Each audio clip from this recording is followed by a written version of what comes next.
Our next witness is Mr. Mike Cluett.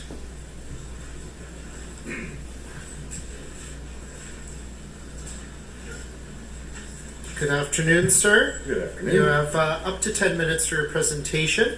And as you begin, if you could please state your name for the official record. Okay. Thank you very much for allowing me to speak here today. My name is Mike Cluett. I'm a local and regional councillor in the town of Milton in the region of Halton Hills, And I'm here, and again, thanks for allowing me to speak on the Municipal Election Modernization Act. I first off want to acknowledge that I'm not speaking on behalf of the town of Milton or the region of Halton. Unlike my counterpart who recently spoke today, we haven't predetermined our choice as to where we want to go for regarding Bill 181 in the town of Oakville, in the town of Milton. This is an important discussion, and one that's worthy of debate and engagement with Ontarians as we look for opportunities to evaluate our current systems and processes. And given the limited time that I have available, I want to focus the committee's attention on a number of concerns that I have with the proposed legislation. My main concern with Bill 181 is that it allows individual municipal councils in the province of Ontario to make changes on the way that we elect our representatives with little or no public consultation with the voters.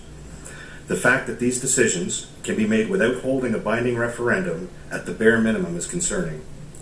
I can't stress enough the importance of seeking comprehensive public input and holding a referendum before any changes are made. Direct voter input about how we vote in elections is critical, and I personally can't support a bill that takes democracy away by allowing a government to change the way they are elected without appropriate consultation.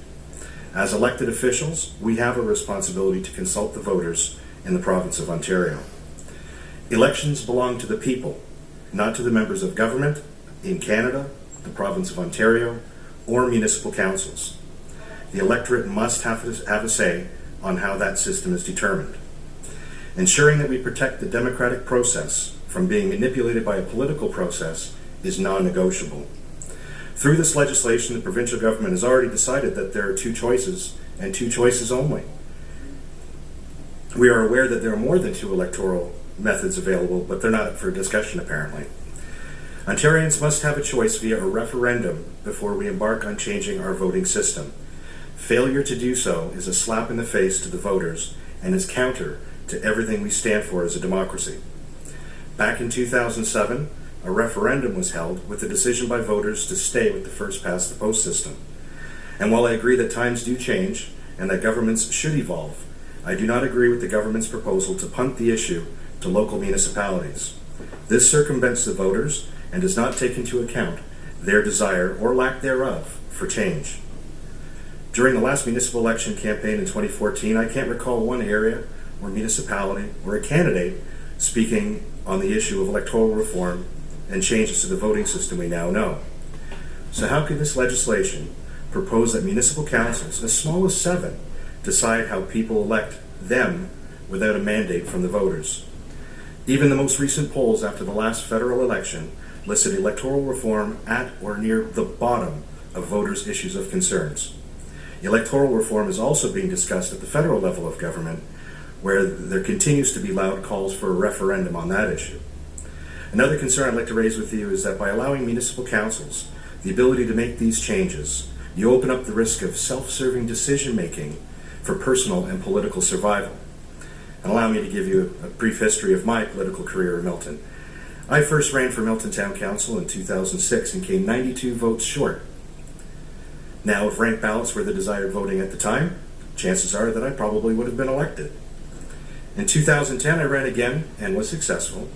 There were only 2 candidates in my ward, and I garnered 80% of the vote, so ranked balloting wouldn't have been an issue. Then again recently in 2014, out of a field of 4 candidates, I won with roughly 46% of the vote, with my nearest opponents being 20 points behind. So the ranked balloting, chances are I still would have been successful. So given my own personal experience, I could choose ranked balloting and have no issues. Conversely, I could also look at other members of my council and point to a councillor who was elected out of a field of 7 or 8 council candidates and elected with 25% of the vote. This person could look at the opportunity and realize that if there were ranked balloting, they wouldn't be sitting there. so they'll choose to stay with the first past the post. I bring this up to illustrate a point. By giving the authority to municipal councils to change their electoral system opens it up to self-interest and self-preservation over the merits of each individual system. We have seen in recent by-elections in the city of Hamilton and the town of Oakville that there are a high number of candidates running for these positions, over 20 in Hamilton and 11 in Oakville vying for a spot around the council table. Municipal councilors can now sit back and say that I wouldn't have been there if that particular voting system was in place, so they make their decision based on their own self-interests. That is a conflict of interest. Should any changes be made in the voting system we have, those changes should be made across the board, federally, provincially, and municipally. The intent of this bill has been described as making it easier for people to vote. In many areas of this legislation, the opposite can happen and could lead to further confusion and voter fatigue. Voting systems should be uniform instead of piecemeal, with one system for one level of government and another system for the other. And I can draw an example from my area, the region of Halton. Halton is an upper-tier municipality comprised of 4 municipalities: the city of Burlington, the town of Oakville, town of Halton Hills, and the town of Milton. In Halton, we also elect the regional chair, and as opposed to other jurisdictions who appoint their regional chair. If changes were made through this legislation, we could have the following scenario. Out of the 4 municipalities, we could have 2 choosing the route of ranked ballots, and the other 2 staying at first past the post. That means that residents in the ranked ballot municipalities can choose their local and regional councilors through ranking their choices and having to vote for the regional chair at first past the post system. And this can and will lead to confusion on how we vote and will result with voters giving up, or the opposite effect happening, declining voter turnout. In summary, I feel that if the provincial government wants to go down the route of changing the way that we elect our politicians in Ontario, we must first start with getting a mandate from the voters via a referendum. The group Defend Democracy has stated that our electoral system is, quote, the basis of our democracy, and that no government or political party has the authority to alter that democratic system, as it is, quote, up to the people of Canada to decide directly through a referendum. No method of voting is perfect, and there are many views on which system is more representative of the people. But a government shouldn't be making these decisions. That decision belongs to the people themselves. As an elected municipal official, I do support giving municipalities the authority to make decisions. Some of that are not on the table in Bill 181, some, whether or not to allow windmills in their jurisdiction, or giving more flexibility for planning processes in fast-growing municipalities like the town of Milton. But those, again, are not on the table. If we are going to be making changes to our voting systems, we need to start at the top, with the voters of the province of Ontario, as it should be. Thanks very much. Thank you. We'll start this round of questioning with the government side. Mr. Dunn, for 3 minutes. Well, thank you, Chair, and thank you very much, Councillor, for coming over and make the presentation. The bill, as you know, has many parts to it. Mm-hmm. I want to know, in your opinion, do you think that now is a good time with this bill to ban corporate and union donation? What's your view on that? If we're going to be making changes the way election campaigns are financed, as we are trying to do, attempting it in the province of Ontario, and as it has been done at the federal level, it should be done at the municipal level as well. I have no problems with removing corporate donations from election campaigns. It forces people to go to the people that they in their constituency or in their riding or in their wards to raise money to finance their campaigns. But if we're going to be doing it again, we should have uniform rules federally, provincially, and municipally, so that all levels of government are transparent. So, so you think provincially banned, federally already banned, and municipally should be banned as well? Do you think it should be mandatory ban? Or mandatory ban? Yeah, or should be the choice should be left to the municipalities? That choice could be left up to the municipalities. But again, I think if we are going to be making changes, the federal government has made a change for donations. The provincial government is looking at those changes, and I think the municipal governments should also make those. It should be uniform across the table when it comes for transparency for voters. What's your view on shorter campaign period? Shorter campaign periods, I think, can actually hinder new candidates from coming forward. I look at my situation. The first time after I was elected in 2010, I was elected as a local councillor, and I represented roughly about 4,000 homes. In 2014, I was attempting to run for the local and regional position, where in the town of Milton, since we're growing so fast, resulted in about 15,000 homes. So I registered the first day, January 2nd. So that way I could get out to talk to voters directly, to campaign, to finance, even in the dead of winter, to go out and knock on doors. Very early on in January. So I started very early, and again, just for the size of the municipality that we have and how fast it's growing, and people are moving in on a day-to-day basis. So I thought it would help me get to more doors throughout the election campaign. If you shorten that campaign period, that stops candidates from actually doing that. It stops them from raising money, because it's a shorter period of time for where you can raise funds. Were you the for your incumbent campaign. at the time? Pardon me? Were you the incumbent at the time? No. I was a local councillor Okay. in the first term, and then I was running for a local and regional council. So Gotcha. same areas, but bigger, more wards. I was in one ward as opposed to four. So, 2006 I didn't win. 2010 I won locally. 2014 I won locally, regionally. Because So- again, two-tiered, upper-tier municipalities. so you welcome a shorter campaign period? No, I think sorry. shorter campaign period Incumbency. favors incumbency. That's, Because it doesn't 3 give the minutes. opportunity for people to get out there early and make change.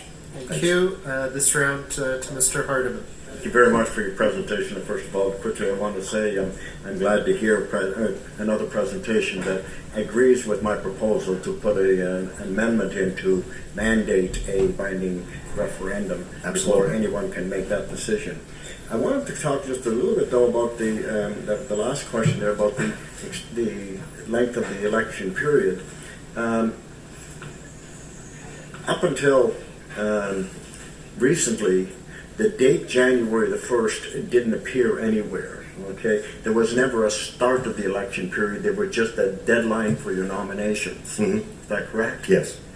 And so then they put in the time of when you could start to raise money. That's all at that point. That's all January the 1st was. You could still wait with putting your nomination in until nomination day. Well, Now- my understanding of it was that you have to register in order to start raising Just funds. register, Yes. but not be nominated. No, that's correct. Okay, and then now what the bill does is move the nomination deadline up. The deadline for nomination, which actually starts the official election. Mhm. That is now longer than it was.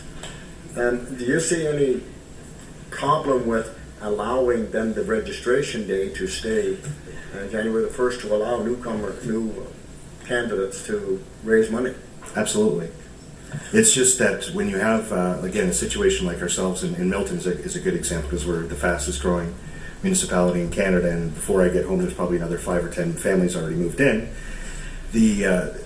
It's important for people to get out, if you want to get involved in the election process, to be able to get your name out there, and to be able to get out there I early. just want to quickly touch on being the fastest growing or one of the fastest growing municipalities. Is there a concern in your municipality about the election financing and the fact that one sector of our economy is contributing a lot more than others into your electoral process?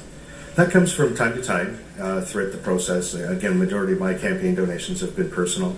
I have received corporate donations in the past because I'm not afraid of doing that. But if it comes down to it, where we do have a ban on corporate donations, I'm more than happy to go that route. But it does come from time to time, especially in a high growth area with the development community participating in the electoral process. Thank you. Okay, thank you.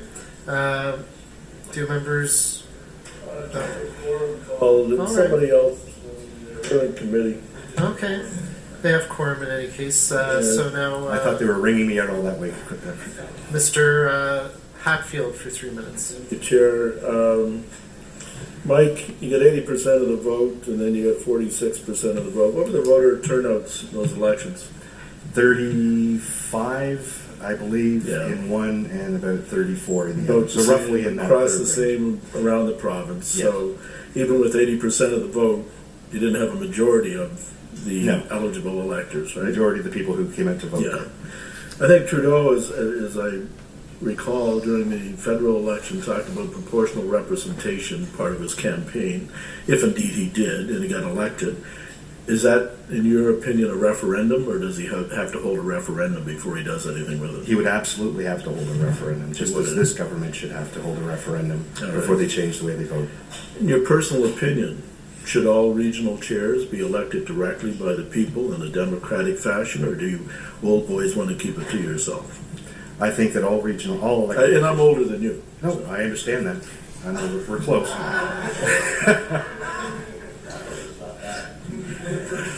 That was an unintentional one, but that's okay.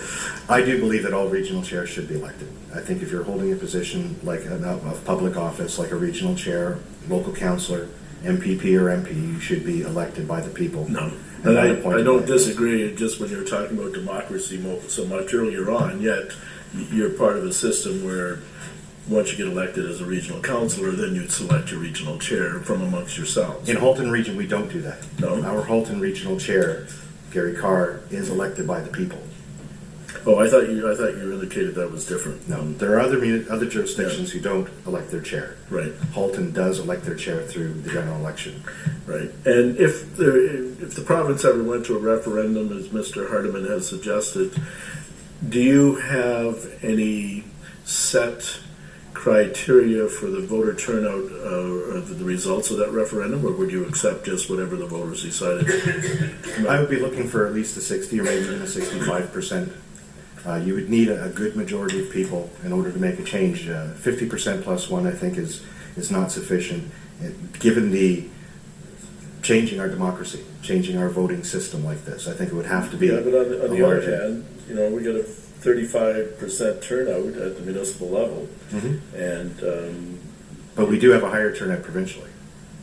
And I think if this question was on the table, I think you would find that the turnout would be much higher. So this is where the province should be holding its referendum, and not the municipalities.